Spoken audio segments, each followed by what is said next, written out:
सादर जय श्री कृष्ण मित्रों, आप सभी का बहुत बहुत स्वागत है आपके अपने ही चैनल एस्ट्रो गुरुजी में।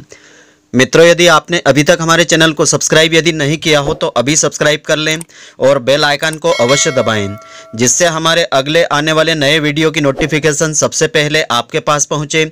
आप नित्य नई ज्ञानवर्धक जानकारियां व नित्य का राशिफल हमारे चैनल से प्राप्त करते रहें।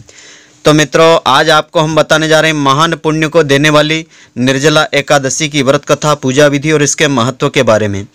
तो यह जो एकादशी है सभी एकादशियों में खास एकादशी मानी गई है।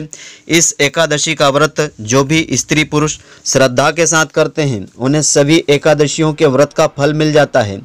इस एकादशी को नियम पूर्वक जो भी इस व्रत को धारण करते हैं उनकी मनोकामना श्री हरि की कृपा से पूर्ण हो जाती है। तो हमारे हिंदू पंचांग के अनुसार ज्येष्ठ मास में शुक्ल पक्ष की एकादशी को निर्जला एकादशी मनाई जाती है। इस बार यह एकादशी दिनांक 2 जून 2020 को रहेगी। इस दिन साधक भगवान श्री हरि की पूजा एवं व्रत उपासना करते हैं। इस एकादशी का अति विशेष महत्व धर्म ग्रंथों में बताया है। इस व्रत के पुण्य के प्रताप से व्रत करने वाले की सभी मनोकामनाएं पूरी हो जाती है। साथ ही व्रत करने वाले को मरणोपरांत मोक्ष फल की भी प्राप्ति होती है। धार्मिक मान्यता ऐसी है कि निर्जला एकादशी का व्रत का जो फल है सभी एकादशियों के समान बताया है, यानी इस एकादशी का व्रत करने से सभी एकादशियों का व्रत का फल मिल जाता है। तो इस दिन का शुभ मुहूर्त इस प्रकार से रहेगा। निर्जला एकादशी 1 जून 2020 को दोपहर 2:57 से आरंभ होकर के तो 2 जून 2020 को 12:04 तक समाप्त होगी। अतः व्रत करने वाले को इस दिन भगवान श्री हरि विष्णु जी की पूजा दोपहर 12:04 तक कर लेना चाहिए। निर्जला एकादशी की पूजा विधि इस प्रकार से रहेगी कि व्रत करने वाला गंगा दशहरा के दिन से तामसी भोजन का त्याग कर दें। साथ ही लहसुन और प्याज मुक्त भोजन ग्रहण करें। रात्रि में भूमि पर शयन करें।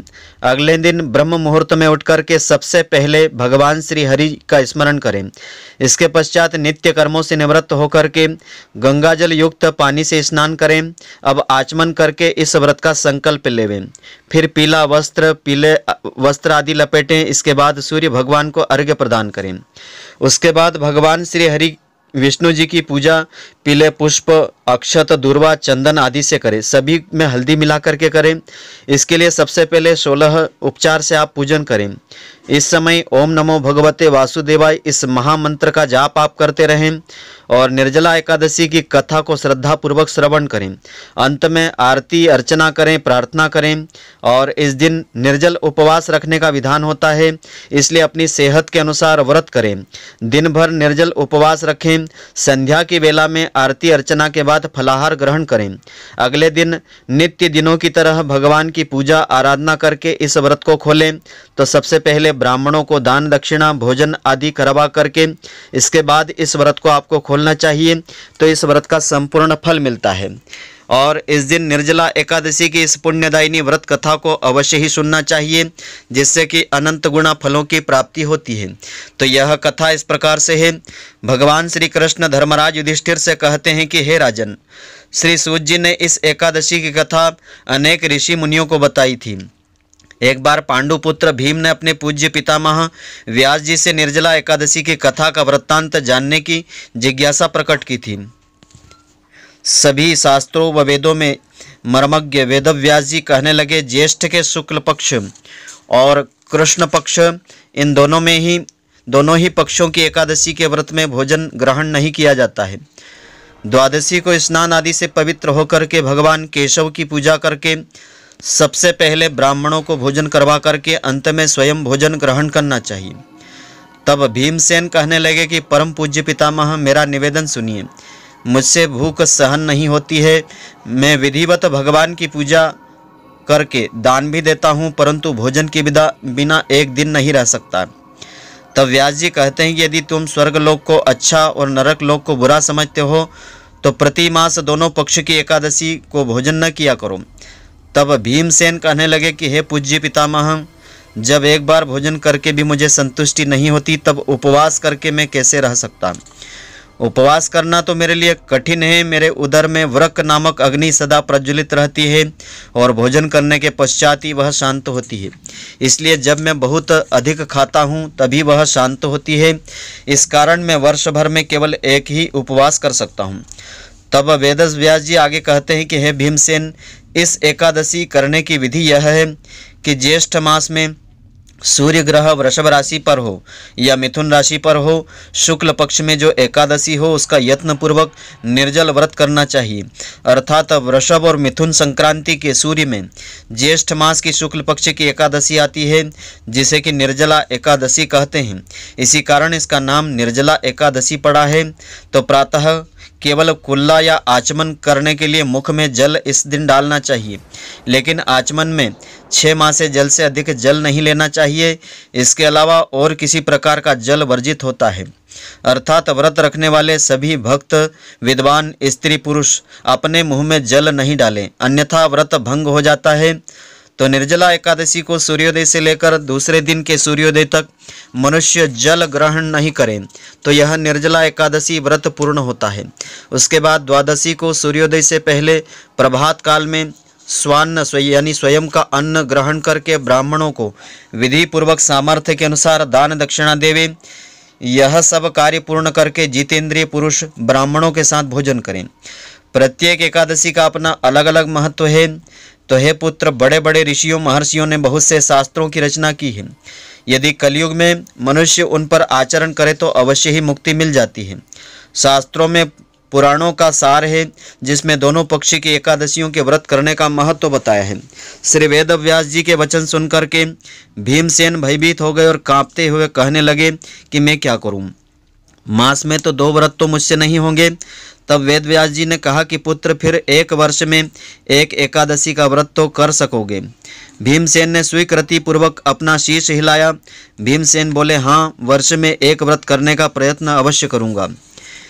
यदि व्रती एकादशी को सूर्योदय से लेकर द्वादशी को सूर्योदय तक जल ग्रहण न करें, अर्थात निर्जल रहे, तो उसे सारी एकादशियों के व्रत का फल प्राप्त होता है। इस निर्जला एकादशी का व्रत का फल 1 वर्ष की संपूर्ण एकादशियों के फल के बराबर होता है। उस दिन ओम नमो भगवते वासुदेवाय इस महामंत्र का उच्चारण करके गौदान करने का अनंत गुना फल मिलता है। तो इस प्रकार से वेदव्यास जी की आज्ञा सुनकर के भीमसेन ने इस व्रत को किया। इसीलिए इस एकादशी को भीमसेनी या पांडव एकादशी भी कहते हैं। निर्जल व्रत करने के पूर्व भगवान का पूजन व संकल्प लेना चाहिए। इस दिन जल से भरा हुआ घड़ा वस्त्र से ढक करके सोने चांदी के दान के साथ साथ योग्य ब्राह्मण को दान में देना चाहिए। इससे व्रत करने वालों को करोड़ फल स्वर्ण दान का फल मिलता है।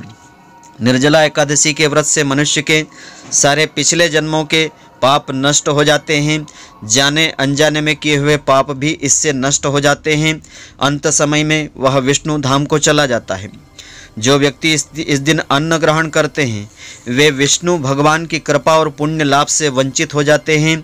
अतः हे भीमसेन, श्रद्धापूर्वक इस व्रत को करने वालों को भगवान का पूजन, गौदान, ब्राह्मणों को मिष्ठान, दक्षिणा, जल से भरे हुए कलश का दान अवश्य करना चाहिए।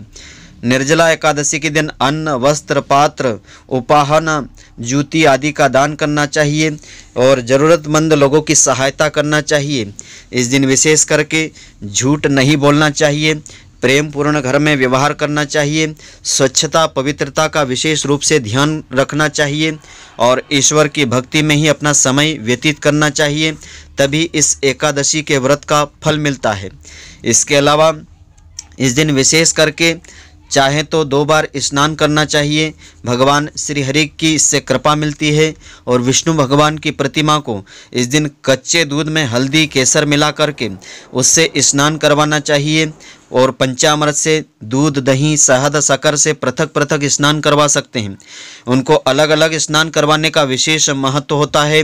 तो पृथक पृथक स्नान करवाने के पश्चात गंगा जल से उनको विशेष रूप से स्नान करवाना चाहिए। पीले वस्त्र उनको अर्पण करना चाहिए। पीले यज्ञोपवीत अर्पण करना चाहिए। पीले ही पुष्पों की माला अपने हाथ से निर्मित करके उनको अर्पण करना चाहिए। और पीली मिठाई का भोग अर्पण करना चाहिए। और ऋतुफल में भी पीले ही ऋतुफल आपको लेना चाहिए। इस प्रकार से धूप दीप नैवेद्य अर्पण करें और कर्पूर से भगवान श्रीहरि की श्रद्धा पूर्वक आरती उतारें। आरती उतारने के पश्चात उनको पुष्पांजलि अर्पण करना चाहिए। पुष्पांजलि अर्पण करने के पश्चात परिक्रमा करना चाहिए, हाथ जोड़ करके क्षमा याचना करना चाहिए। तो इस व्रत का संपूर्ण फल मिलता है, भगवान श्री हरि की पूर्ण कृपा बनी रहती है और जो पाप हो जाते हैं अजाने अनजाने में उन वे पाप सारे नष्ट हो जाते हैं। जो मनोकामना होती है श्री हरि की कृपा से पूर्ण हो जाती है। तो मित्रों, आशा करता हूं कि आपको हमारी यह ज्ञानवर्धक जानकारी पसंद आई होगी। यदि आपको पसंद आई हो तो आप हमारे वीडियो को लाइक व शेयर अवश्य करें। धन्यवाद। जय श्री कृष्ण मित्रों, फिर मिलेंगे।